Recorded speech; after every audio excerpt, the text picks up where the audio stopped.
Klaus Twarek. I'm in charge of city sightseeing here in Cape Town, and welcome to our head office, a very special part of our head office in Pardon Island.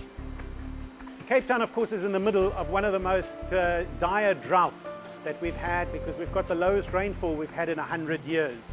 This has caused a severe water shortage in Cape Town, and as a proactive business, we thought the first step to our water journey was to try and cut back our consumption. So our head office here that we're in, which has probably about 60 people in the building at any one time, with more coming through in the morning and the evening as the drivers come back and go home, used to use over 8,000 litres of water, council water, per day.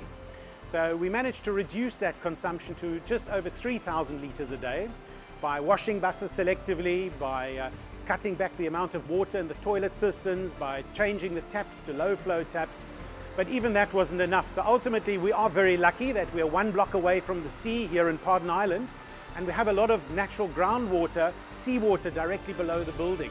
So we put a well point down which goes up and down as the high and the low tide comes, and we extract that water and then put it through this wonderful desalination plant that you can see behind me, where we now produce all of our internal water directly from seawater. So we produce fresh water from the seawater, which we then feed into the building, and it runs everything from the water I drink and everybody else in the building drinks, right through to washing the occasional buses. Some of the other techniques that we've used here to further reduce our water footprint is that we recycle our air conditioning condensation water. So for example, our mechanics in the workshop now wash their hands using air conditioning water, and all of the air conditioners in the office get put into the wash bay, into a tank, and all of our buses get mopped and cleaned where possible using that water first.